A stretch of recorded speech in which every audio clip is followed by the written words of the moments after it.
ফেটে গেল তো, ফেটে গেছে। পুলিশ গুন্ডার কাজ করছে, পুলিশকে দিয়ে কিডন্যাপিং করাচ্ছে। নিশ্চয় সবাই দেখেছো আজকে দিল্লির জন্তর মন্তরে সোনাম ওয়াংচু যে হাঙ্গার স্ট্রাইকে ছিল, তাকে আজকে পুলিশ গিয়ে কিডন্যাপ করে নিয়ে গেছে বলতে গেলে। মানে লিটারেলি একটা শান্তিপূর্ণ আন্দোলন চলছে, উনি হাঙ্গার স্ট্রাইকে রয়েছে, ওনাকে টেনে হিচড়ে মাটি থেকে ওনাকে নিয়ে যাওয়া হয়েছে, তুলে নিয়ে যাওয়া হয়েছে।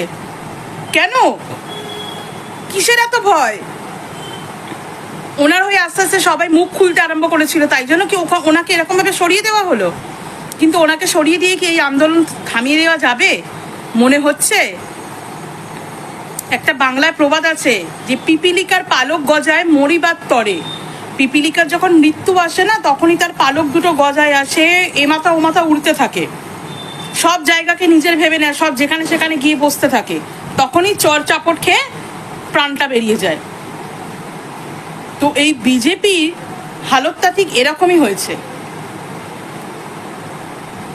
কনফিডেন্স ভালো, কিন্তু এই ওভার কনফিডেন্স ভালো না।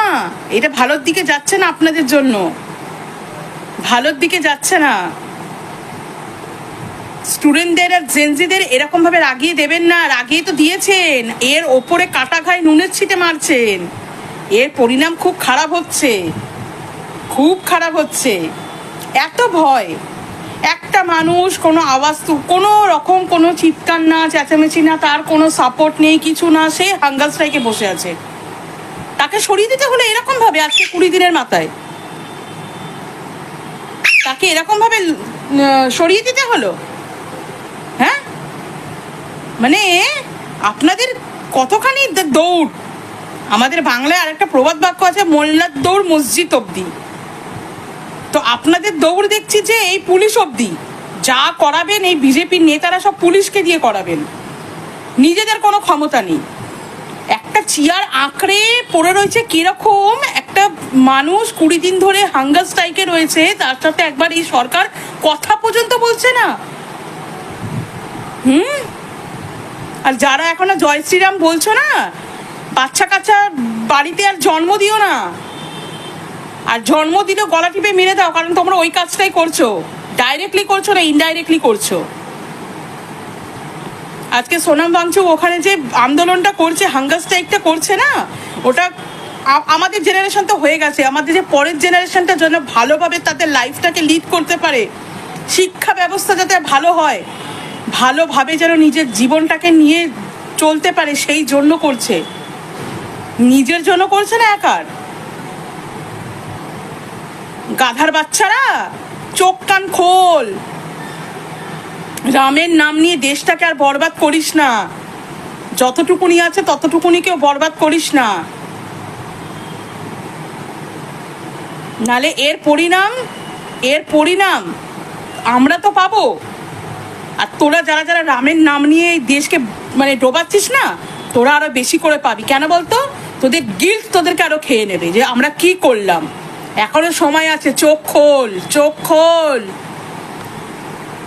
সোনাম ওয়াংচু দিল্লি পুলিশ তুলে নিয়ে গিয়ে হসপিটালে ভর্তি করলো, কারণ উনি 21 দিন অনশনে ছিল, যাতে শিক্ষামন্ত্রী পদত্যাগের জন্য। কারণ নিট পরীক্ষার মতন একটা গুরুত্বপূর্ণ পরীক্ষার প্রশ্ন ফাঁস হয়ে যায়, পরপর পরীক্ষা প্রশ্নপত্র ফাঁস হওয়ার জন্য কত ছাত্রছাত্রী সুইসাইড করে, বুঝতে পারছেন? তার জন্য আন্দোলন চলছিল, এবং সেখানে রীতিমতন সোনাম ওয়াংচু অনশনে ছিল, এবং তার শারীরিক অবস্থা খুব খারাপ হচ্ছিল। তাতেও কারোর কোনো মাথা ব্যথা ছিল না। তাই ইসরো থেকে 100খানা বৈজ্ঞানিক পদত্যাগ পর্যন্ত করে দিচ্ছে, কারণ সোনাম ওয়াংচু বৈজ্ঞানিক, তাকে অবমাননা করা হচ্ছে, তাকে গুরুত্বই দিচ্ছে না। তারপর তাকে ভর্তি করলো দিল্লি পুলিশ, এবং সেখান থেকে পিটিয়ে তুলে দিল্লি পুলিশ অনশন মঞ্চ ভেঙে দিয়েছে। কিন্তু তাতেও আন্দোলন চলছে। কিন্তু একটা কথা বলবো, মানে গন্ডারের চামড়া মোটা গন্ডারের চামড়ার থেকেও বেশি মোটা আমাদের কেন্দ্রীয় শিক্ষামন্ত্রী। উনি ক্ষমতা থাকার, উনি পদত্যাগ করছেন, উনি ক্ষমতা থাকাকালীন এত প্রশ্নপত্র ফাঁস হয়ে যায়, এত লিক হয়ে যায়, তাই নিয়ে দেখবেন একটা ভিডিও নেই, একটা কোনো কন্টেন্ট নেই। কেন বলুন দেখি? এসব নিয়ে কথা বলার মতো লোক নেই। যে ডাক্তারি পরীক্ষার প্রশ্নপত্র ফাঁস হয়ে যাচ্ছে, তাতেও কিন্তু সবাই চুপ করে আছে। কারণ ফাঁসটা কে করেছে? একজন বিজেপি নেতা করেছে, প্রশ্নপত্র ফাঁস করে দিয়েছে, বুঝতে পারছেন? এই জন্য কথা বলার মতো লোক পাবেন না, প্রশ্নপত্র বিক্রি করে দিয়েছিল। বুঝুন, ডাক্তারি পরীক্ষা প্রথমত বিক্রি হয়ে যায়, এরকম গুরুত্বপূর্ণ পরীক্ষার প্রথমত বিক্রি হয়ে যায়, সেই জন্য কেউ ভিডিও আর বানাচ্ছে না, সবাই চুপ করে আছে। জয় শ্রীরাম বন্ধুরা, জয় শ্রীরাম। কি ব্যাপার অন্ধভক্তরা, কেমন আছো? খুব মজায় আছে নিশ্চয়ই। বাহ, সত্যি সোনাম ওয়াংচুকজি যেরকম ভাবে আজকে নিয়ে 20 দিন হয়তো অনশনে বসেছিল, হাঙ্গার স্ট্রাইকে বসেছিল, তাকে তো কোনোভাবে নড়ানো গেল না। এখন তার যদি কিছু একটা হয়ে যায়, এখানে তো একটা বড়সড় ব্যাপার হয়ে যাবে। এদিকে আমাদের প্রধানজি মানে ধর্মেন্দ্র প্রধান, উনি তো রেজিগনেশন দেবেন না, তাহলে কি হবে, কি করা যাবে? ভারতের যে মানে সংবিধানকে লঙ্ঘন করে আমাদের কি বলবো, মানে মুখ থেকে কথাও বেরোচ্ছে না, মানে প্রশাসনকে দিয়ে, পুলিশকে দিয়ে এইভাবে কিডন্যাপ করিয়ে নেওয়া হলো সোনাম ওয়াংচুকজিকে। কেন? সত্যি মানে যারা রেপ করছে তাদের ধরতে পারছে না এই প্রশাসন, যারা মার্ডার করছে তাদেরকে এই প্রশাসন ধরতে পারছে না, কিন্তু যিনি স্টুডেন্টদের লাইফের মানে একটা ভবিষ্যৎ নিয়ে একটা আন্দোলন করছিলেন, তাকে ধরার জন্য পুলিশকে যেতে হচ্ছে কিডন্যাপ করার জন্য। পুলিশেরও তো হাত বাঁধা কিছু করার নেই, সরকার উপর থেকে যা নির্দেশ দেবে তাই করতে হবে। মানে এত নোংরা রাজনীতি আমি তো আমার জীবনে দেখিনি, প্রথম দেখছি। সিনেমাকেও হার মানিয়ে দেবে, মানে নোংরার থেকে নোংরা। আমি জানতাম, ছোট থেকেই জানতাম একটা জিনিস, যে রাজনীতি ব্যাপারটাই খুব নোংরা, কিন্তু এরা যেভাবে এতটা স্পয়েল করে দেবে সেটা ভাবতে পারিনি। আমি আমার লাইফে দেখিনি, আমার বাবা জ্যাঠারা বা কাকারাও হয়তো তাদের লাইফে এত নোংরামি দেখেনি রাজনীতির ময়দানে। অনেক কিছু বলবো ভাবছি, কিন্তু বলতে পারছি না, খালি বলবো জয় শ্রীরাম বন্ধুরা, গাইস। অন্ধভক্তরা যখন কোনো ভাবে পারে না, কোনো কিছুতে পারে না, তখন তারা এইরকম ভাবেই মানে নিজেদের বল, নিজেদের শক্তি প্রয়োগ করে দেখায় যে হ্যাঁ আমরাই সর্বেসর্বা। কিন্তু সর্বেসর্বারও টাইম কিছুদিনই থাকে, বেশি দিন থাকে না। তো যাই হোক, দেখা যাক। আমার গাট ফিলিং বলছে কিছু একটা বড়সড় হবে, খুব শিগগিরই হবে, হতে চলেছে। আমি মানে সিরিয়াসলি বলছি, আমার ইনটিউশন খুব ভীষণভাবে বলছে হবে, হয় টাইম লাগবে, কিন্তু হবে তো ডেফিনেটলি হবে। তবে এইভাবে মানুষকে চুপ করে রাখা সম্ভব না। অনেকগুলো দেশে আমরা কিন্তু অনেকভাবে সরকার পাল্টাতে দেখেছি, গড নোজ, হয়তো ওইভাবেই হবে। যারা এতদিন অন্য অন্য দলের নেতাদের বা নেত্রীদের ডিম ছুড়ে বলেছে যে তারা তাদের কর্মফল পাচ্ছে, বলা যায় না যেই সরকার এখন রাজত্ব রয়েছে তারাও হয়তো ডিম খেয়েই মানবে, তারাও হয়তো ডিম খেয়েই সেই পথ ছাড়বে, বলা যায় না, গড নোজ। কারণ পাবলিক চাইলে সবকিছু পারে, পাবলিক যদি ভোট দিয়ে সিংহাসনে বসাতে পারে, আবার সেই সিংহাসন থেকে টেনে নামিয়েও দিতে পারে।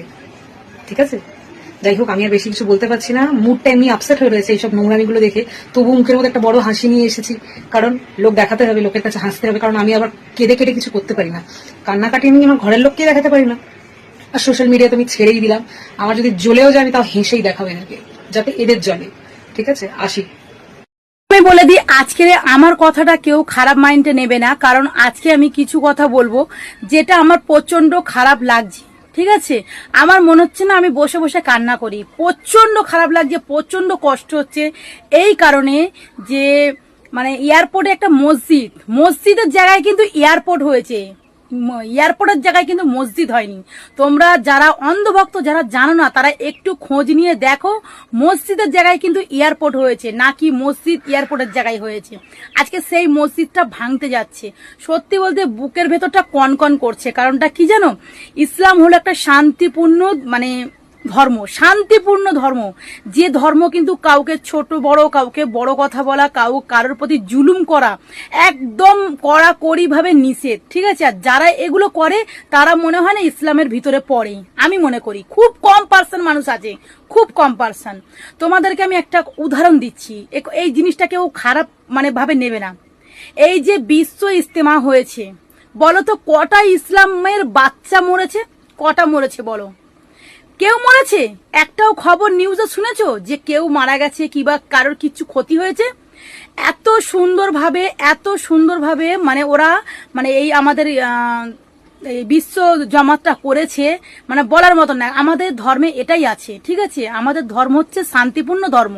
নিজের ধর্ম বলে আমি বলছি না, তুমি একটু যাচাই করে দেখো।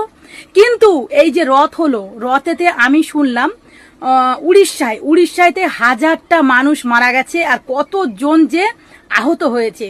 তো ভাই এই কথাটা যে তোমরা ভাবো যে ইসলাম ধর্মকে লোক এত মানে বাজে ভাষায় কথা বলে, তাহলে ভাবো এই যখন কুম্ভর মেলা হয়েছিল তখন কিন্তু কত কত মানুষ মরেছে, আর আমাদের বিশ্ব জমাতে কোটি কোটি কোটি কোটি মানুষ, সারা পৃথিবীর মানুষ এক জায়গায় জড়ো হয়েছে, তারপরেও কিন্তু একটা মানুষ নিখোঁজও হয়নি, একটা মানুষ মরেনি। কারণ ইসলাম শেখায় শান্তিপূর্ণ, ঠিক আছে?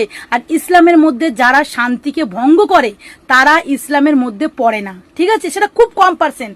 কিন্তু দেখো এই যে হিন্দু ভাই বোনদের মধ্যে যেটাই হোক না কেন তাদের মধ্যে কিছু না কিছু দুর্ঘটনা হবেই। এটা মিলিয়ে দেখে তারপরে আমার কমেন্টে বাজে একটা কমেন্ট করো।